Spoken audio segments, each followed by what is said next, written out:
Hello friends, welcome to my channel. This is Vishal Kumar Kumawat and welcome to VK square. So आज जो video होने वाली है ये हमारा थर्ड पार्ट होगा किसका, पीजेंट मूवमेंट्स का, जो हमने राजस्थान हिस्ट्री का नया प्लेलिस्ट निकाला था, जिसकी हमारी आज की 6 नंबर क्लास होगी।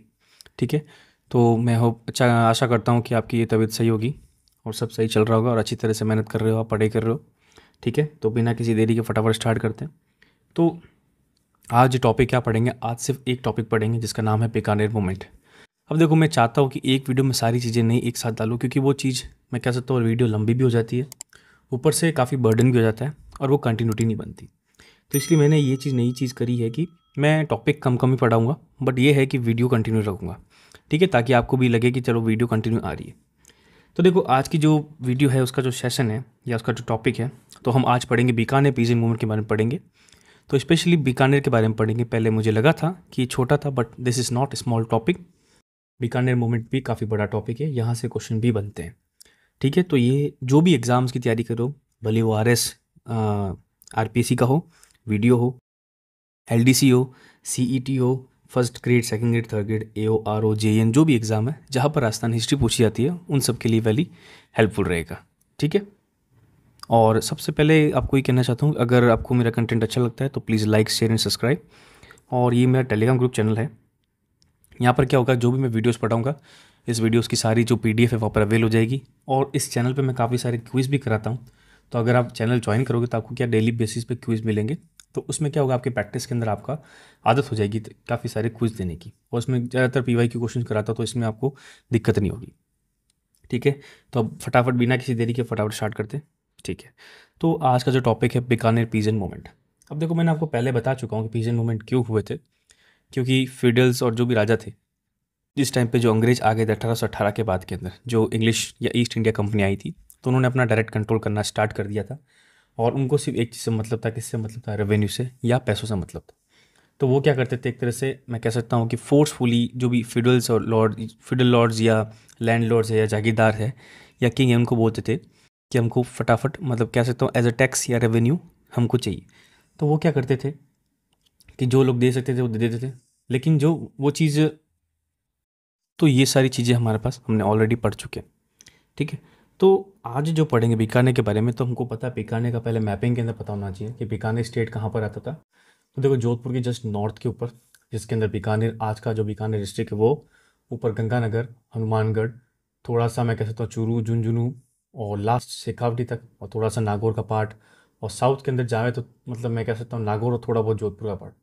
तो ये सारा इलाका किसके अंदर आता था? बीकानेर के अंदर आता था। बीकानेर को भी हम क्या बोलते हैं? राठौड़ डायनेस्टी ही बोला जाता है, क्योंकि बिकॉज जो उन्होंने फाउंडेशन किया था वो कौन थे? राठौड़ बीका बीका या राव बीका थे।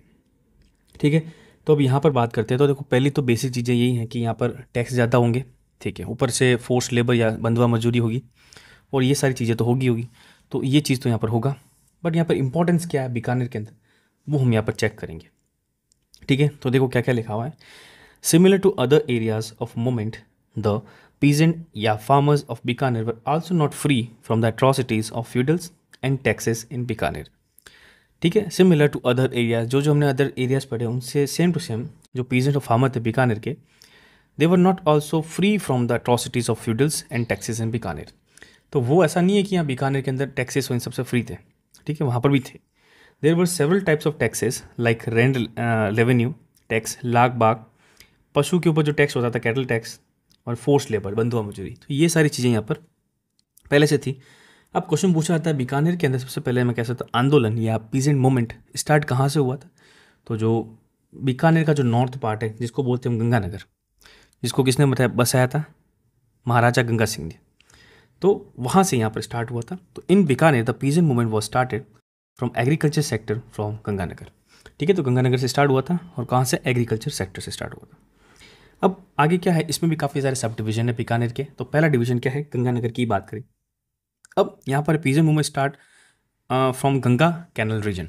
ठीक है, गंगा कैनल रीजन एक्चुअल में जो आज के टाइम पे हम इंदिरा गांधी कैनल बोलते हैं, उस टाइम में सतलुज पानी से जो हरीके बैरेज है वहाँ से जो पानी आता है, जिसकी वजह से मैं कह सकता हूँ कि अपने जो वेस्टर्न राजस्थान के अंदर पूरा जो मैं कह सकता हूँ इरीगेशन की फैसिलिटी अवेलेबल कराई थी। तो ये सबसे पहले स्टार्ट किसने करी थी या किसने इसकी फाउंडेशन रखी थी? तो महाराजा गंगा सिंह ने करी थी, जो बीकानेर के राजा थे। इसलिए इसका नाम जो गंगा कैनल नाम रख दिया गया था पहले। ठीक है। The foundation of stone of Ganga canal project was laid by Maharaja Ganga Singh, जो कि 5 दिसंबर 1925 के अंदर किया गया था, और इनके नाम से इसका कैनल का नाम कर दिया गया था, which is what, Ganga canal. ठीक है। This canal was drawn from Sutlej river of Punjab, ये सतलुज रिवर से है, and it was officially inaugurated on 26 October 1927, and with this irrigation started at there. अब इससे पहले क्या हुआ था कि यहाँ पर मैं कह सकता हूँ काफ़ी सारा रेगिस्तान वाला एरिया था, यहाँ पर पानी इतना प्रॉपर आता नहीं था, तो काफ़ी किसानों के लिए बहुत दिक्कत होती थी कि बिकॉज जो खेती होती थी उसमें उपजाऊ मतलब उसकी उपज के लिए या उसकी फैसिलिटी के लिए क्रॉप कल्टीवेशन के लिए पानी इतना अवेलेबल हो नहीं पाता था। तो इन्होंने ये चीज़ मैं कह सकता हूँ कैनल स्टार्ट करी थी, जिससे पानी आया। अब जिस जगह पे पानी आएगा तो वहाँ पर इरीगेशन फैसिलिटी बनेगी। तो ये चीज़ देखते हुए जो ऊपर जो पंजाब के जो फार्मर्स थे वो यहाँ पर माइग्रेट कर गए। ठीक है। सो यहाँ पर ये लिखा, with the construction of this canal many Punjabis came from here for agriculture. तो आज भी अगर आप जाकर देखे हो तो गंगानगर हनुमानगढ़ के अंदर आपको पंजाबी काफ़ी सारे मिल जाएंगे, बिकॉज वो पंजाबी उस टाइम जब कैनल के चक्कर में वहाँ से यहाँ पर माइग्रेट किए, क्योंकि एग्रीकल्चर वर्क के लिए था, क्योंकि जहाँ पानी आता वहाँ एग्रीकल्चर होगा। ठीक है। तो यहाँ पर माइग्रेट कर दिए। अब इन अप्रैल 1929 दे फॉर्म्ड अ ज़मींदार एसोसिएशन। जो भी ये वर्कर्स आए थे या एग्रीकल्चर या फार्मर्स थे, उन सब ने क्या मिलकर बनाया, एक ज़मींदारी एसोसिएशन बनाई गई। ठीक है। उसके अंदर एक तरह से कह सकता हूँ मैं, ज़मींदारी मतलब लैंड के बारे में, लैंड सेटलमेंट्स के बारे में जो एक एसोसिएशन बनाई गई, जिसमें अपॉइंट किया गया किसको, दरबारा सिंह एज इट्स प्रेसिडेंट है। और इसकी जो ब्रांच है सबसे पहली वो खूब से जगह खोली गई, और लेकिन उसका जो हेडक्वार्टर्स गंगानगर किया गया। इसलिए हम यहाँ पर स्टार्ट करते बोलते हैं कि स्टार्ट गंगानगर से हुआ था एग्रीकल्चर सेक्टर। ठीक है। तो गंगानगर में इसका हेडक्वार्टर करा गया किसका, जमींदार एसोसिएशन। तो क्वेश्चन देखो पहला बन सकता है, जमींदार एसोसिएशन कब फॉर्म हुई थी, तो 1929 अप्रैल में फॉर्म हुई थी। इसके प्रेसिडेंट कौन थे पहले, तो दरबारा सिंह। फिर इसका हेडक्वार्टर कहाँ था, तो श्री गंगानगर। और इसके काफ़ी सारे ब्रांचेस थे, जिसमें एक तो है श्री करणपुर, पदमपुर, अनूपगढ़ और राय सिंह नगर। राय सिंह नगर का नाम बहुत आगे आएगा, अभी पढ़ेंगे। तो यहाँ पर इसके क्या थे, ये सारे ब्रांचेस थे। ठीक है। With the formation of this organisation farmers of this region started a movement.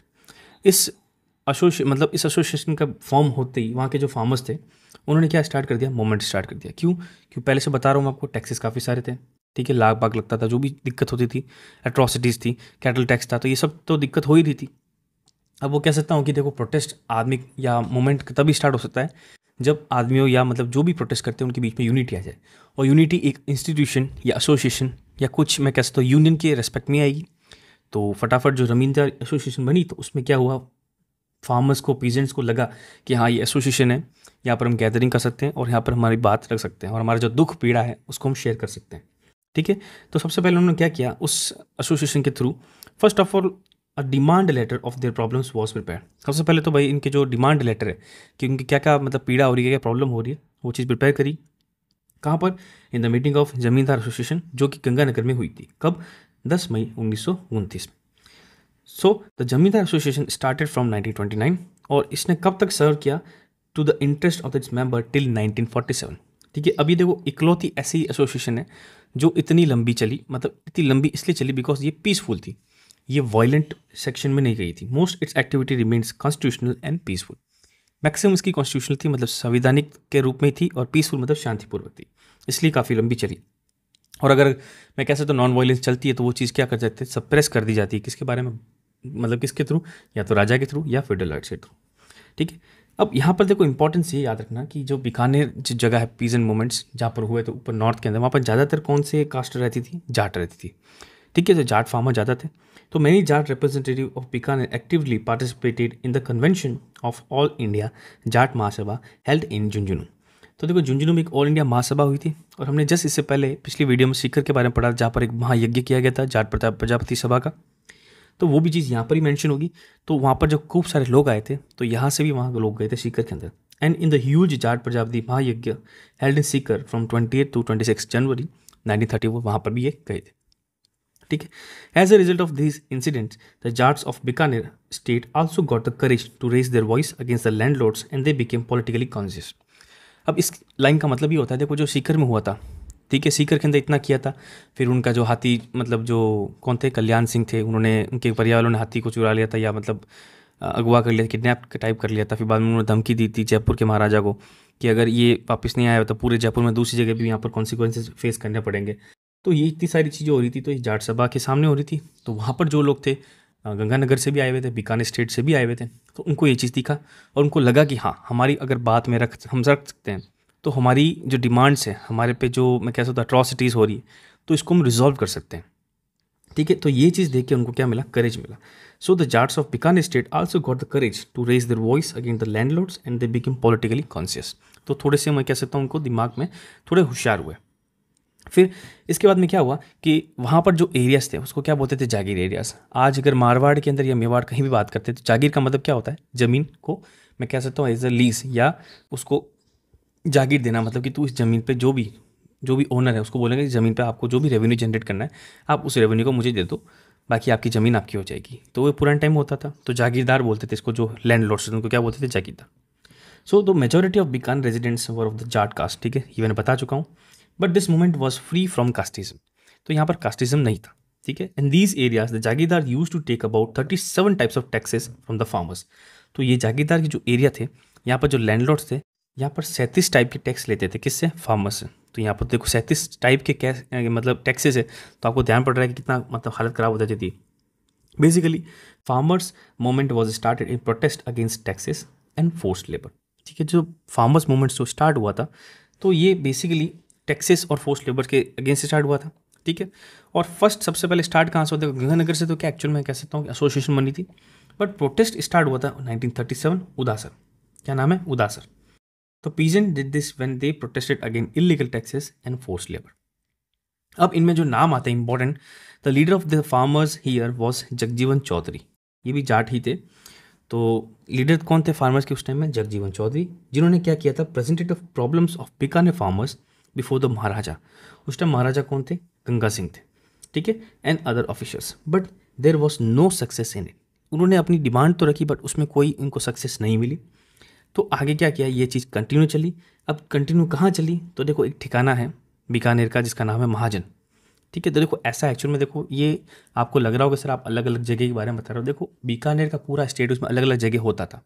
मान लेते जैसे आज अगर मैं मान लेते जैसे जयपुर में रह रहे हैं, ठीक है, तो जयपुर के आसपास इलाके में अगर एक इलाके में ये दिक्कत हो रही है, ठीक है, तो वहाँ पर रिजॉल्व नहीं हुआ इशू, तो उसको मोटिवेट होकर दूसरी जगह वो सब यहाँ पर आएंगे, दूसरे एरिया में वहाँ जाके करेंगे, फिर दूसरी जगह करेंगे, फिर तीसरी जगह। जब तक इसका रिजोल्यूशन मिलेगा नहीं, जब तक इसका रिजॉल्व नहीं होगा, तो जो भी उस पेंसिल स्टेट के अंदर जो भी जगह है वहाँ पर ये प्रोटेस्ट होते रहेंगे। तो इसलिए क्या होती, जगह चेंज होती रही, और इसलिए हमको सारी जगह याद होनी चाहिए। सबसे पहले गंगानगर की बात करी, गंगानगर हुआ, तो गंगानगर के बाद में हमने कौन सी चीज़ बात करी, जागीर वाले बात करी, जागीर वाले। फिर हम बात करेंगे किसकी, महाजन। तो ये वहाँ पर एक ठिकाना था किसका, बीकानेर का, महाजन ठिकाना। महाजन ठिकाना जैसे हम मेवाड़ के अंदर पढ़ते हैं बिजोलिया या बेगू पढ़ते हैं, वैसे यहाँ पर महाजन था। It was also the first class ठिकाना ऑफ बीकानेर स्टेट। ये भी फर्स्ट क्लास ठिकाना था किसका, बीकानेर स्टेट का। और ये एडमिनिस्ट्रेशन था, was specially administrative powers were vested in them. ठीक है, तो peasant here complain to the Dewan. तो वहाँ का जो दीवान था, वहाँ का जो प्राइम मिनिस्टर था उस जगह का, that there was no significant progress on the part of the state in the Khalsa, equality should be decided. इस लाइन का मतलब ये है कि जो खालसा क्या होता है, देखो जमीन मैंने आपको बता चुका हूँ, खालसा होती थी और एक पहले, और दूसरा फ्यूडल्स होता था। फ्यूडल में लैंडलॉर्ड्स, जागीरदार। तो खालसा होती थी किंग के अंदर। ठीक है, तो उसमें क्या होता था, वो किंग की जो जमीन जिस चीज़ को अलॉट होती थी, तो उसमें इक्वलिटी नहीं थी। तो यहाँ से जो फार्मर्स थे उन्होंने क्या की, कंप्लेन करी किसको, दीवान को, किसके, महाजन के दीवान को। ठीक है, तो उस चीज़ को देख के Bikaner government announce a waiver of the outstanding amount. ठीक है, thus by the end of December 1942 the farmers agitated the Mahajan state was completely pacified, peace out। तो ये चीज़ क्या की, बीकानेर जो गवर्नमेंट थी उन्होंने देखी और इस चीज़ को सारा मैं कह सकता हूँ शॉर्ट आउट किया, और काफ़ी सारी चीज़ें वापस इन अमाउंट दी गई। और eight the end of December 1942 farmers थे उनके, वो जो मैं कह सकता हूँ जो भी प्रोटेस्ट चल रहा था उसको वहाँ पर पीसफुली कंप्लीट कर दिया गया, या मतलब स्टॉप कर दिया गया। तो महाजन का यहाँ पर जो फार्मर मूवमेंट था बहुत शॉर्ट टाइम के लिए स्टार्ट हुआ था, बट वहाँ पर वो स्टॉप हो गया था। महाजन के बाद में और काफ़ी सारी जगह थी, जैसे एक नाम है दुधवा खारा किसान आंदोलन। अब ये बहुत इंपॉर्टेंट है, यहाँ मैं डबल स्टार लगाता हूँ बिकॉज ये क्वेश्चन आ सकता है। ठीक है, अगर सिंपल क्वेश्चन पूछूँ तो ऐसा पूछ सकते हैं कि दुधवा खाड़ा आंदोलन is related to which princely state, तो डायरेक्टली आंसर हो जाएगा बीकानेर स्टेट। ठीक है, फिर बाद में पूछ सकते हैं कि इसके अंदर कौन कौन मेन नेता थे, इसके अंदर कौन सा मेन ठाकुर था। तो ये स्टोरी बहुत अच्छी स्टोरी है, आप यहाँ पर ढंग से पढ़ना क्या स्टोरी है। ठीक है, दुधवा खारा चूरू के पास में आज के टाइम में है सिचुएटेड, जो उस टाइम बीकानेर स्टेट के अंदर आता था। In this series of farmer movement in Bikaner state, movement of Dudhwa near village Churu also has a special place. ठीक है, अब दुधवा जो जगह है ये डिवाइडेड था दो भाइयों के बीच में। एक का नाम था सुजन सिंह, दूसरे का नाम था सूरजमल सिंह। ठीक है, और इन दोनों के बीच में क्या था, थोड़ा डिस्प्यूट चल रहा था लैंड को लेके। मतलब वो जो जगह थी दुधवा विलेज, उस ज़मीन को लेके इन दोनों के बीच में डिस्प्यूट था। इसलिए क्या डिस्प्यूट की वजह से जो इस ज़मीन का जो मैं कह सकता हूँ सुपरविजन है वो कोर्ट ऑफ वाइस को दे दिया गया था। ठीक है, तो ये लिखा हुआ था, मतलब इन द सेंस लाइक कोई बीकानेर स्टेट के राजा ने कोई एक कमेटी बना दी और बोला कि तुम वहाँ पर गवर्न करो जब तक इनका बीच में डिस्प्यूट क्लियर नहीं हो। ठीक है, उसमें राजा कौन थे, गंगा सिंह थे बीकानेर के। तो 1929 के अंदर Bikaner government free Sugan Singh share from the supervision of the court of वाइस। मतलब जो कोर्ट ऑफ वाइस की सुपरविजन जो पूरी ज़मीन थी उसके अंदर से किसका शेयर मतलब फ्री कर दिया, सुगन सिंह का। तो अब किसका बचा था, किसके अंडर चल रहा था, वो था ठाकुर सूरजमल सिंह जो इनका भाई थे।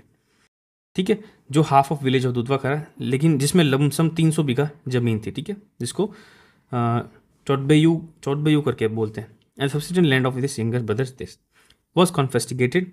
मतलब देखो, जो जमीन के बीच में डिस्प्यूट चल रहा है, जो पूरा कोर्ट ऑफ वाइस में आ रहा था, तो मान लेते हैं, मानना नहीं मतलब एग्जैक्ट में जो उसकी आधी जमीन थी वो सुजन सिंह को फ्री कर दी गई थी, या मतलब उसके अंडर में कर दी गई थी, और जो आधी जमीन थी वो पूरी खालसा के अंदर डिक्लेयर कर ली गई थी। मतलब वो किंग के अंदर आएगी, अब वो सूरजमल के अंदर नहीं आएगी। और कब किया गया था, on January 14, 1941, due to Surajmal Singh disobedient movement. तो क्यों की गई, क्योंकि सूरजमल का जो डिसओबीडियंट बिहेवियर था या उनकी मैं कह सकता हूँ कि इनएफिशिएंसी, उसकी वजह से क्या किया था, उनको उन चीज़ से मतलब उसकी ज़मीन के राइट से हटा दिया गया था। कौन सी, दुधवा की आधी जमीन। ये गंगा सिंह जी के टाइम पे हुआ था। लेकिन जब गंगा सिंह जी की डेथ हुई थी, उनके बाद में जो उनके बेटे जिनका नाम था महाराजा शार्दुल सिंह, उन्होंने क्या किया था, ये सारी ज़मीन वापस रिटर्न कर दी थी किसको, सूरजमल सिंह को। तो ये लिखा of the death of Maharaj Ganga Singh on 2 February 1943, his successor Maharaj Shardul Singh, who was the guardian of Surajmal Singh, returned the Thakur Surajmal Singh share of Dudhwa village on May 1943। अब देखो 41 के अंदर ये ज़मीन खींच ली थी, तो उसके बाद 43 में वापस दे दी गई थी। तो 2 साल का जो लॉस हो गया था किसको, ठाकुर सूरजमल सिंह को, या उसको दिक्कत हो गई थी, ये चीज़ गलत हो रही थी। तो वो जैसे ही आया ना, उसने आते ही पहले क्या किया, टैक्स बढ़ा दिया, और ये सारी जो 2 साल की जो रेवेन्यू है सब वसूली किस पे थोप दी, किसानों पे थोप दी। After Thakur Surajmal Singh got his share back 300 bighas of land again given to his young brothers like Harnath Singh, Shivnath Singh, Jaswant Singh, Rawat Singh. Started this let the Dudhwa Kisan Andolan. इसकी वजह से क्या हुआ, दुधवा किसान आंदोलन स्टार्ट हुआ। क्यों, क्योंकि उन्होंने सारे टैक्सेस जो भी चीज़ें उनको भरपाई सब करने के लिए क्या किया, किसानों पर थोप दिया। Thakur Surajmal Singh came to Dudhwa at the end of 1944 with revenue officials and on the pretext of collecting old dues. जो पुराने जो मतलब कह सकता हूँ ड्यूज थे, उसको कलेक्ट करने के लिए इन्होंने रेवेन्यू ऑफिशियल्स को बुलाया। ही एविक्टेड द पुअर फार्मर्स, मतलब जो पुअर फार्मर्स जो पैसा नहीं दे पाए उनको उनकी ज़मीन से हटा दिया गया, उनके पॉन्ड्स मतलब लेक से घर से हटा दिया गया, और उसको हटा के दूसरे जो रिच बिजनेसमैन थे उनको उनकी ज़मीनें बेच दी, क्योंकि उससे उनको पैसों से मतलब था, रेवेन्यू से। ठीक है, in exchange for money and rest to his small man. तो ये चीज़ बहुत बेकार हो गई थी। इसके चक्कर में क्या हुआ था कि वहाँ के जो फार्मर्स के बीच में डिस्ट्रेस या मतलब जो गुस्सा है, आंदोलन की जो क्षमता थी वो और ज़्यादा डेवलप हो गई। तो फार्मर लीडर थे जिनका नाम था हनुमान सिंह, इनका नाम अच्छी तरह से याद रखना, raised his voice against the atrocities committed by Thakur. He first met Maharaja Shardul Singh in Badra and later along with many companion he reached Mount Abu to meet the Maharaja. पहले बाद्रा में मिले, फिर वापस माउंट आबू मिले। ठीक है, लेकिन इतने होने के बाद भी महाराजा ने कोई ज़्यादा मतलब ऐसे तो सेटिस्फैक्ट्री आंसर नहीं दिया। The Maharaja did not give any satisfactory answer. Rather Hanuman Singh was tried for treason and was given 5 years imprisonment. तो इतना इनकी कोशिश के बाद में कुछ मतलब मैं कह सकता हूँ रिजल्ट तो निकला नहीं, उल्टा जो हनुमान सिंह थे, जो लीडर थे फार्मर्स के उस टाइम पे, तो उनको जेल के अंदर डाल दिया गया। कितने साल के लिए, 5 साल के लिए। तो ये भी गलत हुआ। ठीक है, eventually popular government was establish in Bikaner state, then he was released from the jail in 1948। तो हमको पता है 48 के अंदर एक नई बीकानेर गवर्नमेंट स्टार्ट हुई, क्योंकि ना 47 में तो हम पूरे लिबरेट हो गए थे, पूरे आज़ाद हो गए थे। तो उस पॉपुलर गवर्नमेंट के हिसाब से क्या हुआ, वहाँ पर जो जेल में जो ये मतलब क्रांतिकारी जो मतलब सजा काट रहे थे सबको वहाँ पर रिलीज कर दिया गया, जिसके अंदर मेन थे हनुमान सिंह जी। तो Bikaner Prajamandal had participated in the Dudhwara Dudhwa Khara farmer movements, due to which the farmers movement had now become the movement of Parishad part. अब उसी टाइम पे क्या है, जैसे हम आगे पढ़ेंगे प्रजामंडल या परिषद पढ़ेंगे, तो उसमें क्या है, प्रजा परिषद डेवलप हो गई थी और उनको ध्यान पड़ गया था बीकानेर की कि ये यहाँ पर एट्रोसिटीज़ हो रही। तो उन्होंने क्या किया कि दुधवा खारा का जो इंसिडेंट है, जो मोमेंट है, इसको अपने अंदर शामिल कर दिया। फिर शामिल करने के बाद वो जो दुधवा खारा का जो इंसिडेंट था, अब वो दुधवा खारा किसान आंदोलन की जगह उसको क्या बोलने लगे, प्रजा परिषद किसका, बीकानेर का, वो बोलने लग गए थे। At this time the measurement work was going on in Rajgarh tehsil. अब यहाँ पर भी डिस्प्यूट हुआ था राजगढ़ तहसील के अंदर, वहाँ पर क्या ज़मीन का मेजरमेंट वर्क हो रहा था, लेकिन वो मेजरमेंट वर्क जो फार्मर्स का हो रहा था, कहाँ पर, measurement of the fields of the farmers of Chandgodi and Hamirwas village was being done incorrectly, वो गलत हो गया था। ठीक है, due to which discontent among the farmers increased. तो गलत, देखो मेजरमेंट क्या है, देखो एक्चुअल मेजरमेंट करके अलॉट करी जा रही थी ज़मीन, तो वो गलत हो गया था, इसमें थोड़ा सा करप्शन या कह सकता है डिस्प्यूट हुआ था, तो उसकी वजह से फार्मर्स वापस डिसकंटेंट किया, मतलब उनको वापस बेकार लग गया था। In such situation many farmers leaders came forward with Chaudhary Hanuman Singh, including Chaudhary Kumbaram Arya and Swami Karmanand, head of Kolari. Although Kumbaram was Thanedar of Bikaner police at this time, he resigned from his post and joined the Praja Parishad. ठीक है, तो उस time में काफ़ी सारे leaders बाहर आए थे, तो नाम तो चौधरी हनुमान सिंह का नाम पता है हमको, नया नाम था चौधरी कुंभाराम आर्य, और तीसरे नाम स्वामी कर्मानंद, हेड ऑफ कलारी। तो इनका नाम बहुत इंपॉर्टेंट है, आगे आएगा। इन सब ने क्या किया, ये जो हो रहा था, तो जो एट्रोसिटीज उन सब ने क्या प्रजा परिषद के अंदर मतलब ज्वाइन कर लिया। और जिसके अंदर इंपॉर्टेंट नाम ये है कि जो चौधरी कुंभाराम थे वो थानेदार थे किसके, बीकानेर पुलिस स्टेशन के, तो उन्होंने अपनी जॉब रिज़ाइन कर दी और यहाँ पर ये प्रोटेस्ट को ज्वाइन कर दिया।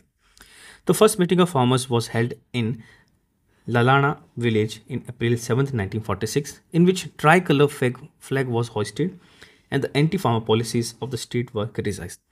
तो ये क्वेश्चन पूछ सकते हैं, सबसे पहले ट्राई कलर फ्लैग कहाँ पर होस्ट हुआ था बीकानेर स्टेट के अंदर, तो ये हुआ था लालाना विलेज के अंदर 1946 अप्रैल 7 के अंदर। और यहाँ पर जो एंटी फार्मर्स जो पॉलिसीज थी उसको यहाँ पर क्रिटिसाइज किया गया। फिर on 25 April 1946 a huge meeting was held in village Lalana under the chairmanship of Chaudhary Kumbaram, in which thousands of people from 40 to 50 village participates, farmers, men, women participate in the event, where the speaker called for the strengthening the Praja Parishad, the only student of the people, and demanded the release of those who were arrested. तो उन्होंने ये किया कि हम एक तरह से strength करें, मतलब ताकत बढ़ाएं प्रजा परिषद की, और एक यूनाइट हुए, और जो जो लोगों को मतलब जो मैं कह सकता हूँ क्रांतिकारी है, जो मोमेंट्स के अंदर जो पार्ट कर रहे थे, जिन जिनको जेल में डाल दिया गया था, उनको रिलीज़ करने के लिए डिमांड उठी। तो Chaudhary Kumbharam demanded reinstatement of jagirdari system demanded at the end of the practice. और लास्ट में क्या बोला कि जो ये जागीरदारी सिस्टम है इसका कुछ वापस ये मैं कह सकता हूँ रीसेटलमेंट करो, क्योंकि ये गलत है, क्योंकि मैं कह सकता हूँ मेजरमेंट किया था तो वो गलत किया था। From this meeting of the Bikaner government reach the conclusion that the movement can be specified only by taking some step. मतलब बीकानेर गवर्नमेंट ने एक कंक्लूजन पाया कि इसका इलाज तभी हो सकता है, कुछ हमको स्टेप लेने पड़ेंगे। और वो स्टेप्स क्या क्या थे, पहला स्टेप था on 21 June 1946 the famous farmer leader Swami Karmanand who had a great influence on the farm of Rajgarh, the rest of the farmers were release with the leaders. तो पहले क्या किया, इन सबको फार्मर्स को रिलीज कर दिया गया। फिर along with this the measurement of farmers on 24 June 1946 to inquiry into complaints regarding committee of 5 members was appointed under the chairmanship of Kishan Lal Kaul, जो कि हाई कोर्ट के जज थे बीकानेर की। ठीक है, तो पहला काम क्या किया, जो भी रिलीज कर दिया गया, जो भी मतलब जेल में थे उनको। दूसरी बात, जो मेजरमेंट था किसका, लैंड का, वो वापस करा गया, लेकिन एक कमेटी भेजी गई जिसके लेड मतलब चेयरमैन कौन थे, किशन लाल कौल, जो कि हाई कोर्ट के जज थे। Also, an attempt was made to satisfy the farmers by issuing a government press release containing the explanation of the various work done and under consideration by government of Shri ji Sahib Bahadur to improve the condition of the farmers. अब ये important इसलिए कि इतना सब हो रहा था, वहाँ पर लोग प्रोटेस्ट कर रहे थे, तो गवर्नमेंट को बाइंड हो गई, मतलब बाउंड हो गई थी कि वो एक तरह से कह सकता हूँ कि प्रेस रिलीज करें और उसमें बताया कि हमने क्या क्या काम किया और क्या क्या चीज़ें हम कंसिडर कर रहे हैं गवर्नमेंट के हिसाब से। During this period from 30 June to 1 July 1946 Praja Parishad organise a political meeting in Raj Singh Nagar. तो मैंने आपको पहले बताया राज सिंह नगर का इंपॉर्टेंट नाम है, तो यहाँ पर मैं कह सकता हूँ मीटिंग अरेंज करी गई to disperse the people present in this meeting the police. तो ये जो काम हुआ था, इसके बाद में क्या हुआ था, जो वहाँ की जो पुलिस थी, तो ये जो पीपल जो गैदरिंग पीसफुल थी, इसके अंदर क्या किया, open the fire, result of which इसमें बीरबल सिंह की डेथ हो गई थी। ठीक है, और उसी दिन को उसके बाद में Birbal day was celebrated in Bikaner state in on 70th July 1946 the memory of Birbal Singh. तो क्वेश्चन पूछ सकते हैं बीरबल सिंह की डेथ कौन से इंसिडेंट के अंदर हुई थी, तो आप क्या आंसर करोगे यहाँ पर राज सिंह नगर, जो कि बीकानेर पीजेंट मूवमेंट के अंदर आता है। On September 3, 1946 a huge farmer meeting was organised. तो ये तो होना ही था क्योंकि इनकी पीसफुल गैदरिंग के अंदर फायर हो गई थी, मतलब गोलियां चल गई थी पुलिस वालों की तरफ से, और एक बंदा अगर मतलब शहीद हो गया था, तो ये तो बहुत ज़्यादा मतलब कह सकता हूँ मामला एस्केलेट हो गया था। तो 3 सितंबर 1946 के अंदर एक और farmer meeting was organised in Gogamedi village. Gogamedi पता है वो कहाँ जगह है, हनुमानगढ़ के अंदर, under the chairmanship of Swami Karmanand, where slogan was raise to abolish jagir system. वहाँ पर स्लोगन क्या निकाले गए कि जागीर सिस्टम को अबॉलिश कर दो। ठीक है, this infuriated the landlords inhuman atrocities were committed on the farmers. जिसकी वजह से क्या हुआ, ये जो जागीर सिस्टम के लिए खिलाफ जो मैं कह सकता हूँ नारे लगने लग गए थे, तो उससे क्या जो लैंडलॉर्ड्स थे या जो जागीरदार थे या फ्यूडल्स थे, उनके बीच में क्या मैं कह सकता हूँ आक्रोश से गुस्सा आ गया। तो उन्होंने क्या इन ह्यूमन एट्रोसिटीज कमिट करी किस पे, फार्मर्स पे। ठीक है, और वो फार्मर्स पे जो करी ना, उस जगह का नाम है, उस इंसिडेंट का नाम है क्या है, कानगढ़ इंसिडेंट। तो यहाँ पर ये याद रखना कानगढ़ इंसिडेंट भी यहीं पे आएगा। तो देखो क्या क्या पढ़े अपने, एक तो यहाँ पर इंसिडेंट क्या हुआ कि राय सिंह नगर है, वहाँ पर मीटिंग हुई थी, वहाँ पर क्या करा पुलिस ने फायर कर दी थी, बीरबल सिंह की डेथ हो गई थी। फिर इतना सब होने के बाद कानगढ़ इंसिडेंट हुआ था, जहाँ पर जगह पे काफ़ी सारे लोगों को मारा गया था। मतलब इन द सेंस मर्डर वर्डर नहीं किया गया था, मतलब लाठियों से मारा था, और मर्डर भी हुआ होगा तो उसका कोई पक्का सबूत नहीं है। Ultimately this conflict ended in 1948, और ये सारा जो कॉन्फ्लिक्ट है ये कब एंड हो गया, 1948 में, after the formation of popular cabinet in Bikaner state. आपके मन क्वेश्चन आ रहा होगा सर आपने पहले अभी 1948 के बारे में पहले पढ़ा चुके हो। हाँ, तो मैंने यहाँ पढ़ाया था। तो ये दुधवा खारा किसान जो जगह है उस जगह के बारे में बताया था कि वहाँ पर वो चीज़ सेटल कब हुई थी। लेकिन दुधवा खारा की जगह और दूसरी जगह कहाँ पर हुआ था, जैसे हमने बताया था ये लाड़ाना विलेज यहाँ पर हुआ था, तो यहाँ पर भी चीज़ बताए थे। इसके साथ अल्टरनेटिव में क्या चल रहा था, राज सिंह नगर में भी ये चीज़ चल रही थी। तो हमने ये चीज़ क्या की, कनेक्ट करके हमने पूरा बीकानेर का मैंने एक तरह से कह सकता हूँ समरी टाइप में एक साथ में डाल दिया। ठीक है, तो यहाँ पर हमने यहाँ पे अपन ने बीकानेर का कंप्लीट कर दिया, क्या बीकानेर पीजेंट मूवमेंट कंप्लीट कर दिया। तो अगर आप वीडियो यहाँ तक देख रहे हो तो I am expecting that you are very serious aspirant, और ऐसे ही आप पढ़ते रहो, क्योंकि अब देखो एग्ज़ाम पास में आ ही रहा है, कोई भी एग्ज़ाम हो तो सबके लिए हेल्पफुल ही है। आप क्या करो, सिर्फ करो लाइक, शेयर और सब्सक्राइब। ठीक है, और क्योंकि ये पूरा फ्री कंटेंट है, मैं कुछ आपसे इसलिए चार्ज नहीं कर रहा। ठीक है ना, और जल्दी मैं कोर्सेज भी निकालूंगा, तो जब कोर्सेज निकालूंगा तब आपको पहले ही मैं अपडेट दे दूंगा। ठीक है, तो बस नेक्स्ट वीडियो में मिलेंगे, और अपना ध्यान रखो।